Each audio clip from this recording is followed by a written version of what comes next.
So, you know how it goes. Football is simple. You play for 90 minutes and in the end the Germans lose? Because apparently now the Germans' game plan is to spam 55 crosses in a single game, all of that just to settle for a draw against Paraguay and, in the end, go into a penalty shootout and watch completely powerless as their oldest outfield player, Leon Goretzka, proceeds to chicken out of the decisive strike at the last minute and send Jonathan Tah in his place, who had never taken a penalty in his career. I guess it's one more memorable moment for Goretzka, who's already mostly famous for allegations of steroid abuse, a pretty good hair transplant, and for having to constantly avoid the world's most dedicated stalker. But as much as that is incredibly embarrassing, it is not why the Germans lost. In fact, though the German media has clearly already decided who their next scapegoat will be, as the kids like to say, it is all cope. Look, the narrative they're going with is that Nagelsmann lost the locker room, and it's not that they're wrong, you see. Right from the beginning, there were a lot of strange decisions. First, despite picking up an injury in his final club game of the season, 19-year-old wonder kid Said El-Mala was told he'd be getting called up regardless. Though then, not only was his name omitted from that first draft of the squad list, but once Lennart Karl got ruled out of the tournament, he was informed he'd be the one taking his place, only for Nagelsmann to once again go back on his word and call up Hassan Ouedraogo instead. Though, really, that wasn't even the most shocking omission, considering that Nagelsmann did not call up a single right back to the World Cup, insisting on playing Kimmich in that role, even though he had played the entire season in midfield, and even though Germany were in desperate need of some leadership, again, in midfield, with Toni Kroos having just retired. And speaking of retirement, well, we cannot forget the fact that despite Oliver Baumann having been Germany's goalkeeper for basically every game for 2 years straight, ever since Neuer retired and Ter Stegen became a walking injury, playing right up until the very last preparation match. Then, he supposedly found out he was being dropped for Neuer, who had suddenly decided to make a comeback, not because Nagelsmann told him to his face, but because he heard them announcing it in a press conference like everyone else. Not to mention how he similarly also wrote off Goretzka from even getting into the call-up, claiming only regular starters at their clubs would be given a chance, only to then publicly open an exception for him, claiming he may even be getting into the starting 11,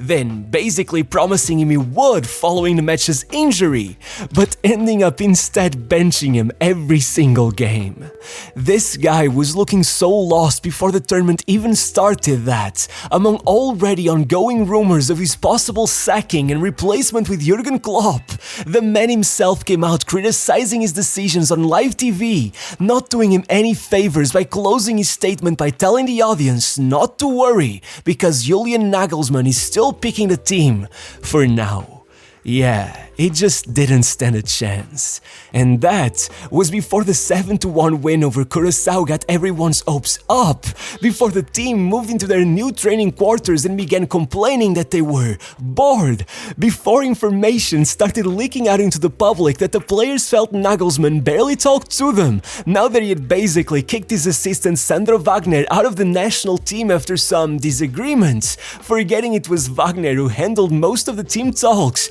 and meanwhile allegedly surrounding himself with a comfort bubble of assistants who don't ever contradict him, and spending most of his time locked in some room with either them or his wife. To which I gotta ask, why was his wife even there in the first place?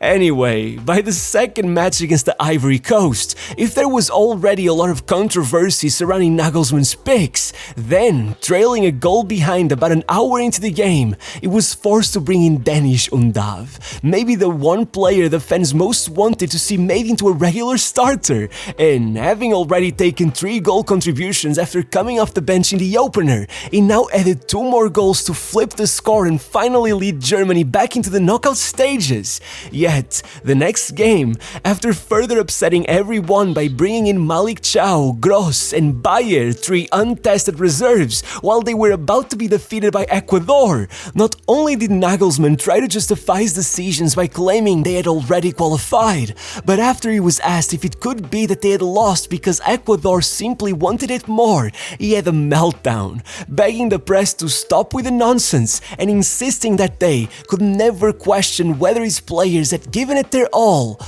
only for both Kimmich and Undav to come out for their own flash interviews and basically agree with the journalist that the team didn't seem to want to win that bad,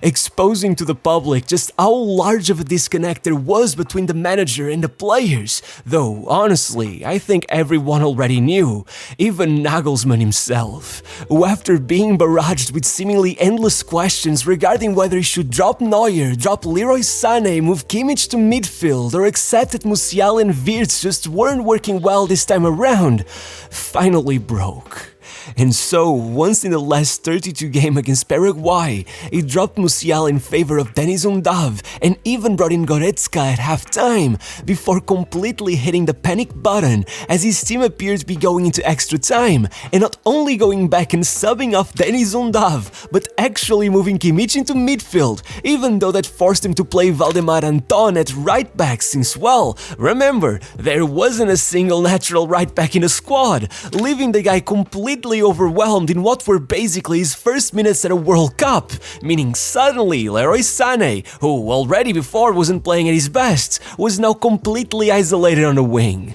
making up for some sluggish football completely devoid of any creativity, just resorting to one cross after the other until they had literally beaten the all-time record for a World Cup game, which eventually translated into the most gutless penalty shootout imaginable, losing it even after Paraguay gave them 2 chances to take the lead, missing a total of 3 penalties even though they had not missed one at a World Cup since 1982 and had never lost a shootout before. Yet, even after conceding the 4th biggest upset in World Cup history according to FIFA's rankings, Nagelsmann went into that press conference looking completely unhinged and still found the time to put the blame on Denis Undav for wasting a chance early in the game.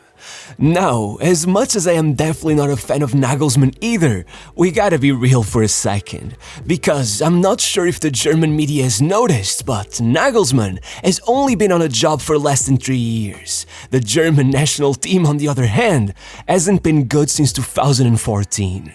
And let me remind you that Germany have only been close to this bad twice, and both times it took a lot more than a new manager to fix it. Come on, here's a little history lesson for you. In the 50s, they won their first World Cup. However, that was quite literally a miracle, and by the 60s, they already found themselves going out in the first round of knockouts. So, the very next year, they completely restructured their football pyramid, opening the floodgates towards the professionalization of German football by founding the Bundesliga, and not only found themselves in the final of the next World Cup, but ushered in a golden era. By the 70s, they had won the World Cup again, won the Euros, and even reached another final. In the 80s, they made 2 World Cup finals and won the Euros again. And in the 90s, they opened the decade with a World Cup title. But though they made the final of the Euros in 92, after being unstoppable for 40 years straight, suddenly, Germany got knocked out by Bulgaria in the next World Cup. And though they first chalked it up as just a random upset, by 96, as they won the Euros again, their manager Berti Vogts clearly already saw the writing on the wall, finding that there was such a lack of proper strikers in the Bundesliga that he tried to lobby the government to naturalize South African striker Sean Dundee, and once that failed, meeting up with the DFB and begging them to do anything they could to foster more youth development, to which they went and instructed Dietrich Weiser, at the time the manager of Liechtenstein, to come up with a blueprint to fix German football by 2006, since they'd be the hosts of that World Cup.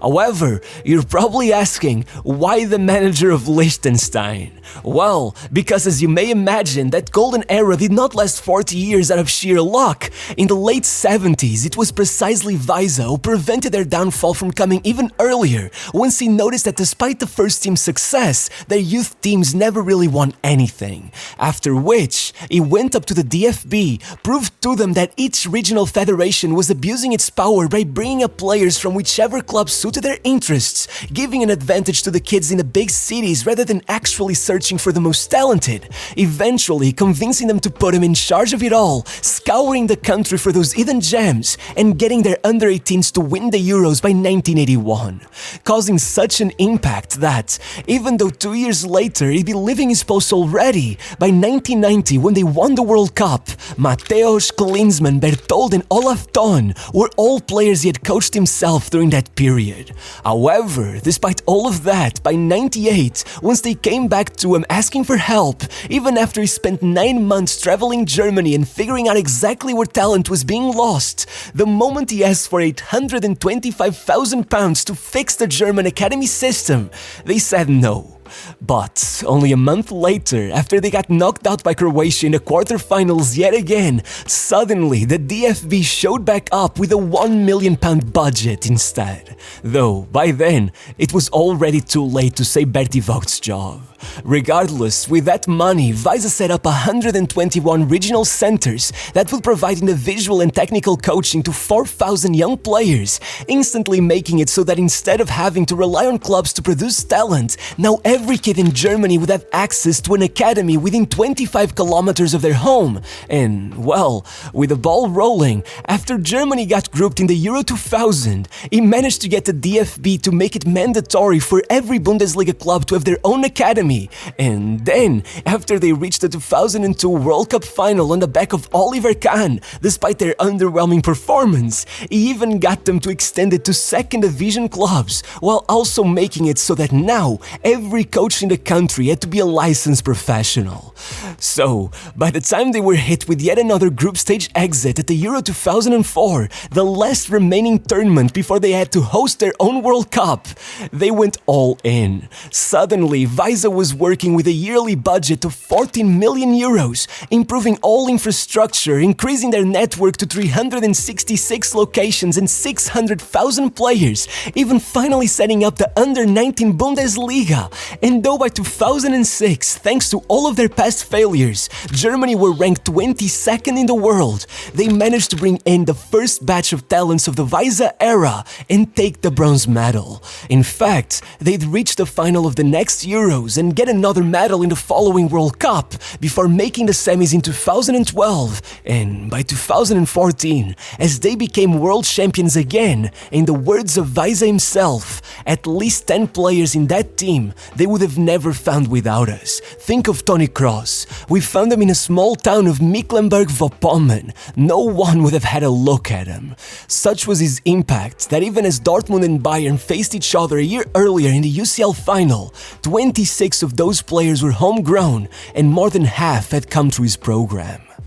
Now, not sure if you noticed, but they didn't really sit around hoping the next tournament would turn out better, and that's the thing. Ever since 2014, all the DFB has done is hop from one scapegoat to the other, sacking managers left and right while repeatedly using their golden generation as some backup they can just call in case of an emergency. While, really, it all seems more like a desperate attempt to create the illusion that they are actually doing something. Think about it. In 2016, they still did fine, so no one really gave it a second thought. In 2018, they got grouped for the first time and the public ganged up on Ozil while also demanding a rebuild, to which Joachim Löw responded by dropping Hummels, Müller and Boateng after getting relegated in the Nations League, only to then get demolished 6-0 by Spain, being basically forced to announce that he'd be leaving his position after the Euros, during which he proceeded to go back on his word completely, bringing Hummels and Müller back